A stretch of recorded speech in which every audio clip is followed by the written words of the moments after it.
Paz do Senhor, amados irmãos, venho por meio dessa gravação levar essa lição para vós. Espero que vocês estejam bem, que essa mensagem venha entrar, invadir o seu ser, não por minha aula, mas pelo Espírito Santo de Deus, que estará conduzindo essa lição. Só a Ele toda honra, glória e louvor. Meus amados, quero deixar aqui meu fraternal abraço para o irmão Alexandre, sua esposa Mariana. Seu pai se encontra enfermado, vítima desse vírus, Covid-19.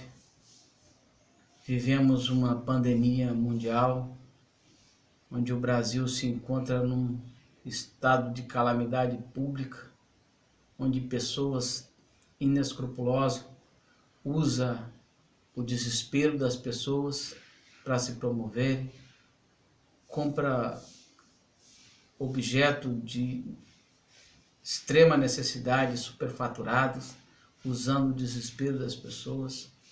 Hoje o Brasil se encontra no olho do furacão, com problemas políticos, problemas institucionais. Vivemos um momento único em nossa nação. Mas o que eu tenho para dizer para você é Jesus. Só Jesus pode mudar o nosso cativeiro, nossas dores, nossas angústias. Esse confinamento deixou pessoas com problemas sérios, psíquicos também. Não estou dizendo que é necessário, não estou dizendo que não é.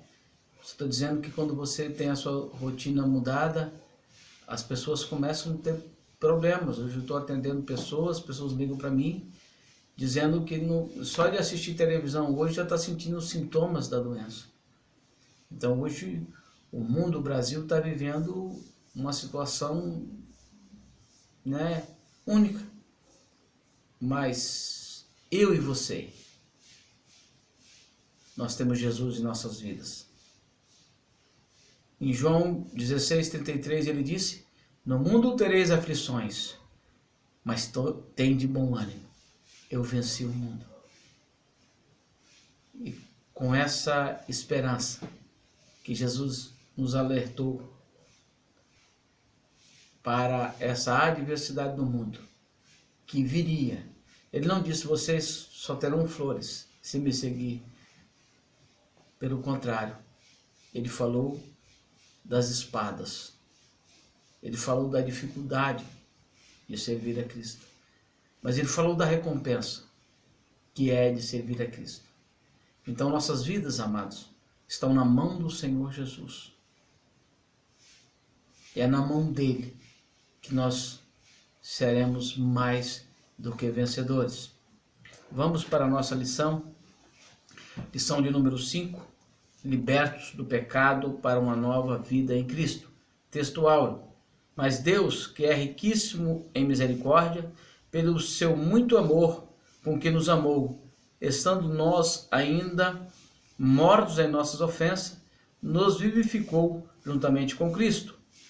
Por meio da maravilhosa graça divina, fomos libertos do pecado, perdoados e salvos da condenação, e ainda recebemos o direito à vida eterna.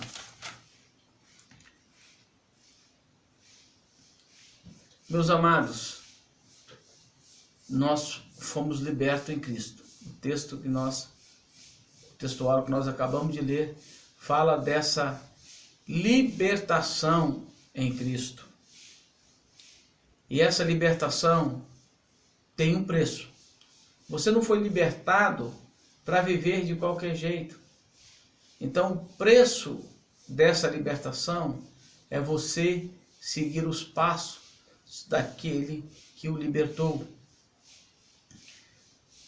Senão não teria significado algum Jesus te libertar da morte sem nenhum significado depois desse ato tão grandioso. Então, a libertação tem um propósito. Qual o propósito? Levarmos nós ao céu. Levarmos nós às mansões celestiais. A presente sessão da Epístola aos Efésios apresenta relevantes aspectos doutrinários da salvação. Nela, o apóstolo descreve a libertação dos pecados como um favor imerecido dado por Deus aos salvos, a fim de que eles desfrutassem de uma nova vida em Cristo. A antiga natureza morta em ofensas e pecado. No início da epístola, o apóstolo Paulo lembra que antes da regeneração estávamos mortos em ofensas, pecados e éramos, por natureza, filho da ira. Ofensa aqui eu quero mudar de ofensa para imoralidade. Nós éramos imorais. Não poderíamos ser vivificado nessa natureza. A moralidade que era preservada era com Adão antes da queda. Quando Adão cai, ele perde essa perseverança, essa de moralidade. Então ele vira agora um caído, um imoral. A nossa natureza que herdamos de Adão, nossa herança adâmica, é de pecado, é de morte, morte espiritual, morte moral. Não temos mais nem a preservação da moralidade que teve Adão lá no paraíso. Agora nós somos imorais, mortos. Mas Jesus nos liberta dessa condenação eterna com seu sacrifício. O termo para pecado é hamartia, o qual descreve com aquele que erra o alvo. Em vista disso, o homem em sua natureza decaída é diagnosticado como morto, ou seja, uma declaração da real condição da pessoa sem Deus. O conceito é de morte espiritual provocada pelo pecado que inevitavelmente separa o homem de Deus. Então, o pecado, hamartia, errar o alvo, né, esse significado comumente passado para nós, mas eu quero ser mais direto nessa hamartia. Eu quero tirar o alvo e quero colocar o caminho. Sem Jesus, você não acertará o caminho. Porque ele disse, eu sou o caminho, a verdade, a vida. O caminho, artigo definido, o único. Eu sou o caminho. Então, se você estiver com Cristo, você não errará o caminho. A hamartia, o pecado que impede você de achar o caminho, agora foi destruída, porque Cristo é o caminho. Então, Cristo é a salvação. É Cristo quem tira dessa nossa natureza morta agora, fadado à destruição eterna. Agora Jesus nos mostra o caminho que é Ele. Então, vamos colocar aqui, o caminho, você só acha o caminho se você estiver com Cristo. Pela sua própria força ou vontade, você não achará o caminho, porque esse caminho tem bifurcações. Você pode até, eu acertei uma saída aqui, essa bifurcação. Só que tem centenas e milhares de bifurcações. Então você vai chegar um momento que você não sabe para onde você vai e você vai se perder. Miseravelmente você vai se perder. Não existe caminho sem Cristo. Então, hamartia é errar o caminho. O pecado é errar o alvo. Então, sem Jesus, você não vai acertar o caminho. Nossas ofensas e pecado. A má conduta em que noutro tempo andaste é descrita por Paulo por meio de metáfora do ato de andar. Refere-se às atitudes erradas adotadas na vida passada do salvo antes da regeneração. Então, se você, antes de conhecer Cristo, andava desgarrado, perdido, agora com Cristo você é uma nova criatura. O interessante, esse sacrifício de Cristo, ele é único porque ele foi o único a morrer pelo pecador para vivificar essa condição morta. Ela é profética porque anunciava muito antes dele vir aqui como um Deus encarnado, e ela é cíclica porque ela sempre está acontecendo. É ato contínuo. Quando uma pessoa sai dessa condição de pecador e aceita Cristo como seu único Salvador, ele está sendo vivificado. Então, não foi só lá no passado, ela é cíclica, ela está sempre se renovando. Cada indivíduo que aceita Jesus como seu único suficiente Salvador, ele é vivificado hoje, amanhã e será até o dia da sua vinda. Andaste segundo o príncipe da potestade do ar, uma alusão a Satanás que exerce autoridade sobre os poderes do mal. Indica que os agentes malignos têm a capacidade de influenciar os homens desobedientes e incrédulos.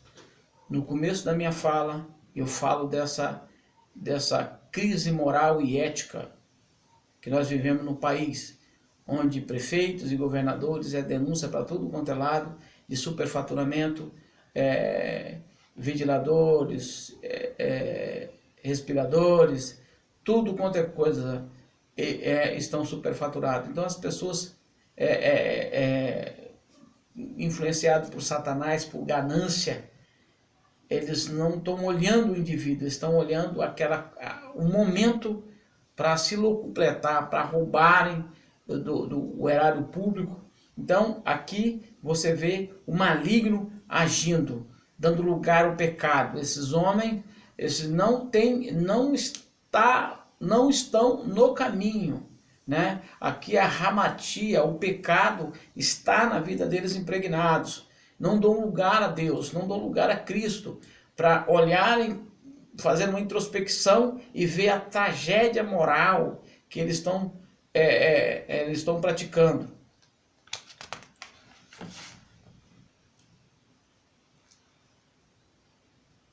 Mais adiante na carta, Paulo alerta que nossa luta é contra tais seres do mal.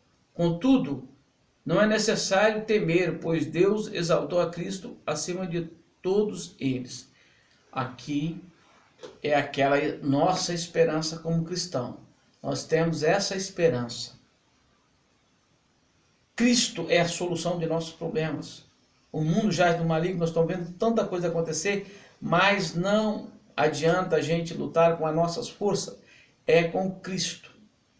Contra essa potestade, essa influência maligna no mundo, só Jesus. E ele fala para você não temer isso. Não tema ele, porque eu venci. Tem de bom ânimo, eu venci. É isso que Jesus está falando para nós. É por isso que ele morreu na cruz. É por isso que ele vivificou a cada um de nós. Tirou nós daquela natureza caída, morta, sem esperança, ossos secos. Regenerou tecidos, cartilaginosos, tecido, carne, regenerou tudo aquilo, nossos tendões, tudo foi regenerado e deu o sopro do Espírito Santo em nossas vidas.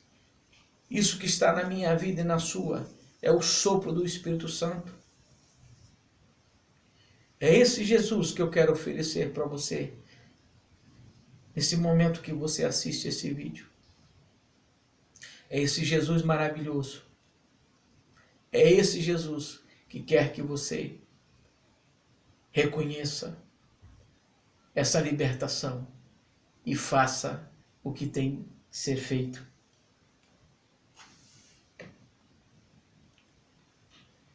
Vivificados pela graça.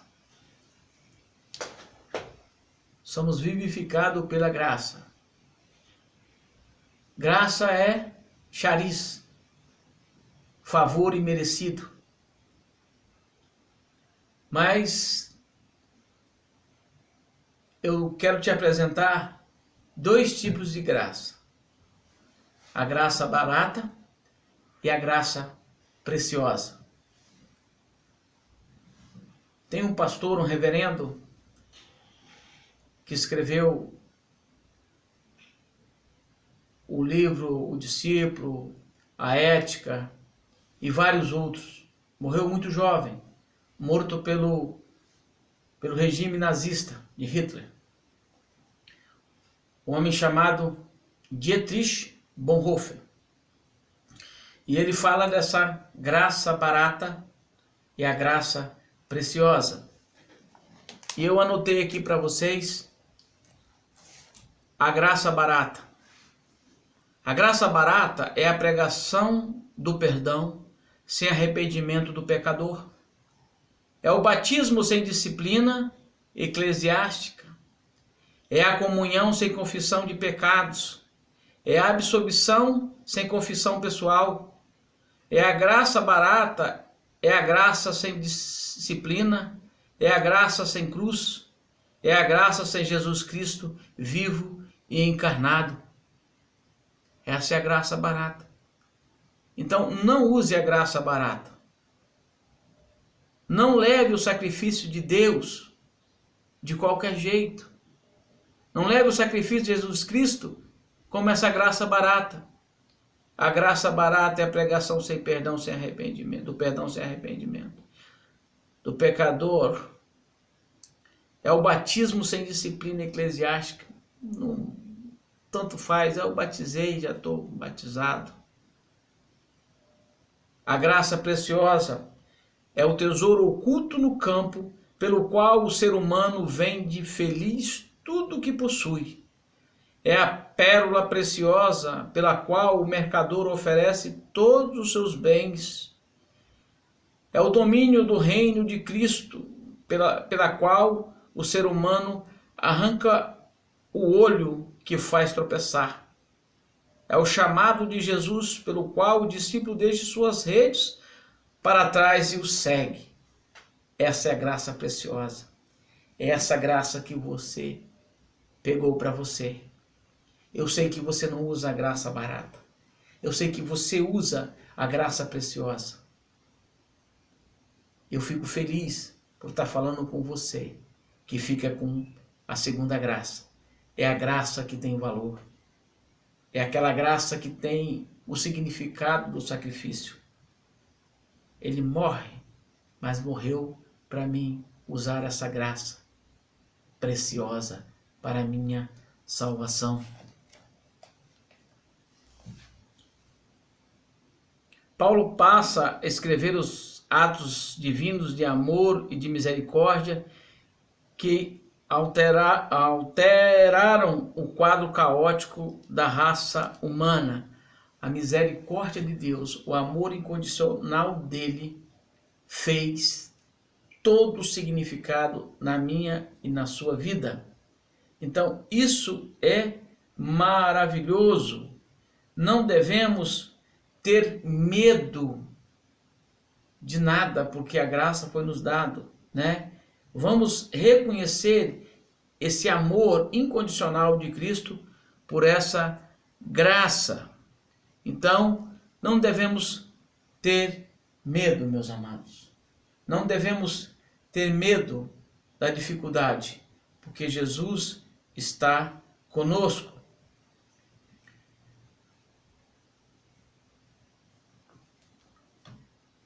Exaltados por sua graça. O apóstolo dos gentios ainda destaca que o poder de Deus nos ressuscitou juntamente com ele e nos fez assentar nos lugares celestiais em Cristo. Amado, olha a recompensa que é de reconhecer a graça preciosa. É você ir morar com Deus, e morar com Jesus, e morar com o Espírito Santo. Essa é a recompensa. Aqui há dois extremos. Aquele que usa a graça barata, infelizmente, não terá espaço no reino de Deus. Aquele que usa essa graça com desdém, não fará parte da Santa Ceia Celestial. Infelizmente, estará do outro lado. Que nós não venhamos usar essa graça de maneira barata. A salvação não vem das obras. Em Efésios 2, 8, 10, Paulo revela que a salvação não depende de obras humanas, porque pela graça sois salvos, por meio da fé. Porém, uma vez salvo, o crente deve praticar as boas obras. E aqui eu fiz uma pergunta. Eu faço boas obras para ser salvo? Ou todos os salvos precisam fazer boas obras? Porém, uma vez salvo, o crente deve praticar as boas obras. O comentarista aqui já coloca.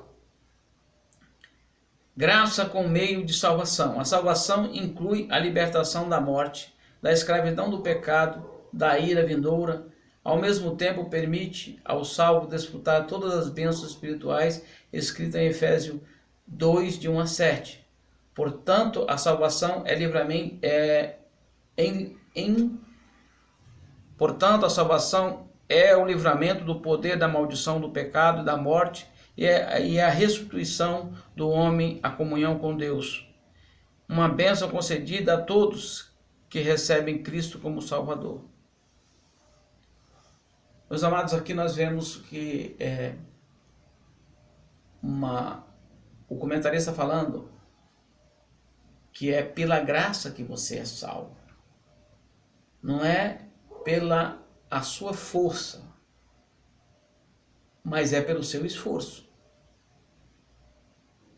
Não é pela sua força, você não consegue, pela sua força herdar o céu, mas pelo seu esforço de seguir a Cristo é que você terá a salvação. Há uma recompensa pelo seu esforço de servir a Cristo. É diferente de ser pela sua força e pelo seu esforço. Pelo seu esforço é o que é? Você tem uma inclinação para um pecado. Mas você não pratica esse pecado porque você se esforça para estar com Cristo. Automaticamente você se esforçou para não pecar. Isso é bem interessante. A gente tem que, aqui é pedagógico, a gente fala assim, não tem esforço. Dei esforço sim, esforço para servir a Cristo.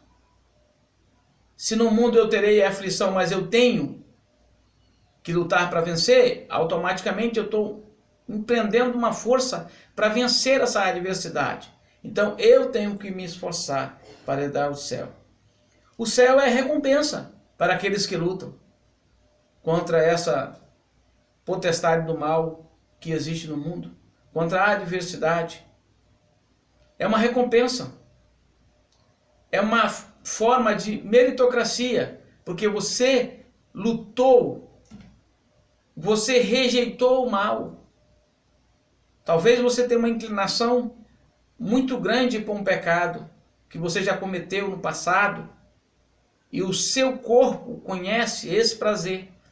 Então, esse tipo de pecado que você despertou na sua vida, você vai lutar contra ele.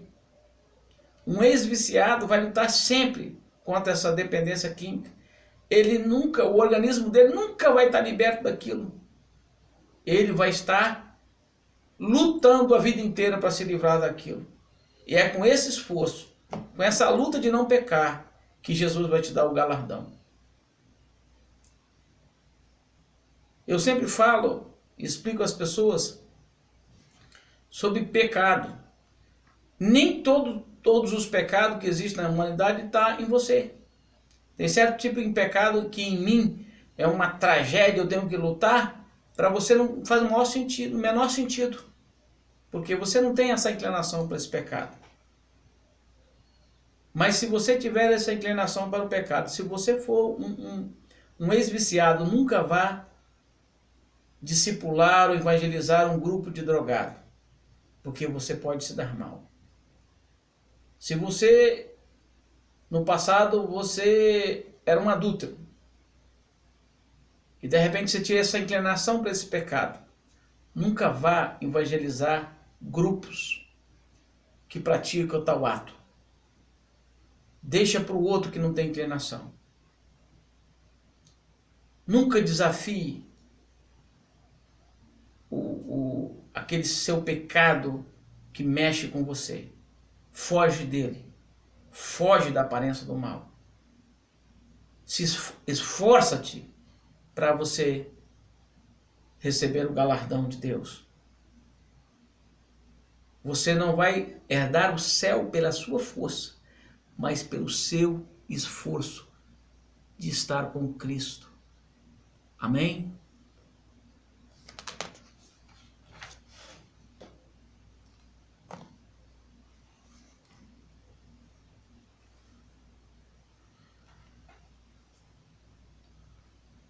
Deus ativa o livre-arbítrio e capacita o pecador para que responda com fé ao chamado do Evangelho. Todavia, ainda assim, o ser humano é livre para escolher entre dois caminhos, salvação e perdição. Sua liberdade não foi eliminada e a graça pode ser resistida. Olha que coisa. Lembra do pecado contra o Espírito Santo? A blasfêmia contra o Espírito Santo?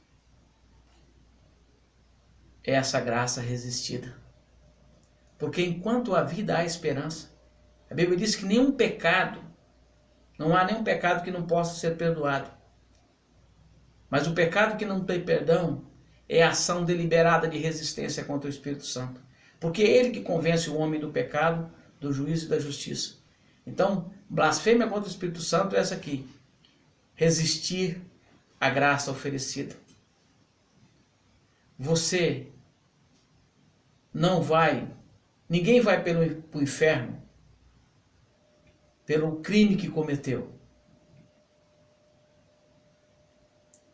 Ele vai pelo inferno pelo perdão que ele rejeitou. Aprenda isso. Ninguém vai para o inferno pelo crime que cometeu, mas pelo perdão que ele rejeitou. Aí ele irá para o inferno. Obras como evidência de salvação. Aqui Paulo usa duas negações para endossar a origem da salvação. A primeira expressão, isso não vem de vós. Trata-se da salvação pela graça que provém de Deus. E segunda ratifica que a salvação não vem das obras, o que indica que não se tratar de recompensa de algum ato humano. Essas afirmações excluem a possibilidade de alguém ser salvo por esforço pessoal. Está entendendo aqui? Não é pela sua força. Eu consigo por algum modo, eu vou ser um homem que vou fazer isso, isso, isso aqui e vou herdar o céu. Porque não. É pelo meu esforço, pelo perdão que Jesus me ofereceu. Então eu sou salvo só pelo perdão, mas eu tenho que me esforçar para garantir esse perdão todo dia. A salvação é diária. Há um esforço para você não pecar. E você peca, mas você tem que estar se esforçando. Mas aí vem as nossas orações pedindo perdão a Deus. E Jesus fala assim, dos seus pecados não me lembrarei mais. Então, mesmo nós nos esforçando para não pecar, sempre estaremos pecando. Mas o Espírito Santo está ali conosco e fala, meu filho, você pecou. E aí nós vamos pedindo perdão pelas nossas transgressões. Não é pela nossa força, não é pelas nossas obras, não é pela nossa mão, mas pelo nosso esforço de seguir a Jesus. Amém? Espero que fique bem entendido o que eu estou falando. Estou dizendo que não é pela nossa força, nossa origem de salvação, mas o nosso esforço pela origem de salvação que há em Jesus. Amém? Por isso, se antes o apóstolo usou a metáfora do andar numa perspectiva negativa, outrora andávamos fazendo obras más. Agora, por meio de uma perspectiva positiva, somos instados a andar fazendo boas obras. Não como meio para ser salvo, mas como a evidência da salvação. Então, nós estamos esforçando para receber o galardão do Senhor. Conclusão. Antes da regeneração, éramos filhos da ira e condenados à perdição eterna. Por ato do amor divino, por meio de sua maravilhosa graça, nos tornamos filhos por adoção. Essa gloriosa salvação nos foi concedida independente de nossas obras. A partir da salvação, passamos a praticar boas obras que glorificam a Deus, nosso Pai. Senhor nosso Deus, bendito eterno Pai. Pai, estamos diante da Tua presença. Sabemos, Senhor, que Tu és nosso Deus. O Teu povo, Pai, passa por dificuldades, Pai. Mas nós temos o Senhor como alvo. Nós temos o Senhor como nosso Rei e líder. E por isso, Senhor, estamos nesse barco com o Senhor. Aliás, o Senhor está nesse barco conosco. O Senhor é que entrou nesse barco para nos salvar. O Senhor que entrou nesse barco para falar que o Senhor é a nossa segurança. Senhor, não importa o mar bravio. O que importa é que o Senhor está conosco. Senhor, muitos irmãos estão passando por desertos terríveis. Mas eu lhe peço, Senhor, que eles possam sentir a Tua presença e fazer desse deserto de Baca um manancial de água viva. Porque o Senhor transforma esses desertos em lugar de víveres. Ó Deus de maravilha, abençoa todos os irmãos que estão, Senhor, assistindo essa mensagem. Que o Senhor possa fazer morada no coração de cada um deles. Que a graça de Deus,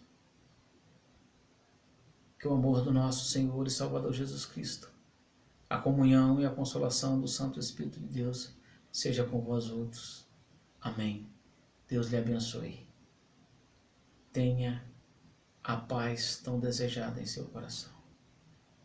Jesus Cristo, aquele que morreu para lhe dar vida e vida com abundância.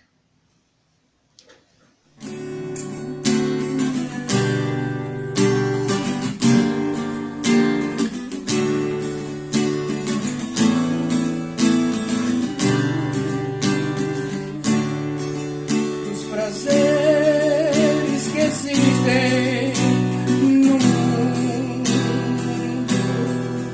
não existe o que vem satisfaz. azeite do mundo destrói, corrompe a alma e a morte nos traz, porque busca os prazeres do mundo, geralmente preferem sofrer, pois a cada prazer que consuma e a vida se espuma, ao qual florescer. Que delícia, meu Deus, que delícia, Senhor, é gozar tua paz, é sentir seu amor. Maravilha, Jesus, que delícia sentir é a paz que tu tens dado a mim.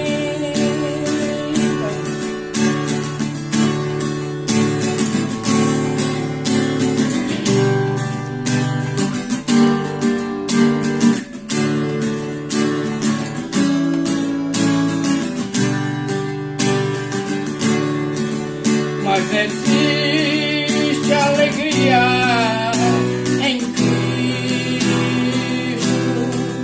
e suprema glorificação.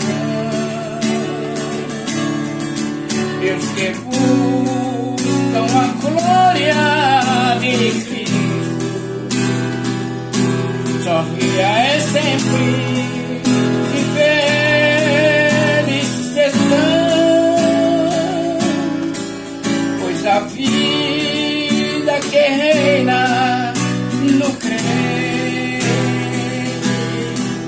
é a fonte que jorra do céu, e esta vida é bem diferente daquela que existe no mundo cruel. Que delícia, meu Deus, que delícia, Senhor, é gozar tua paz, é sentir seu amor. Maravilha, Jesus, que delícia sentir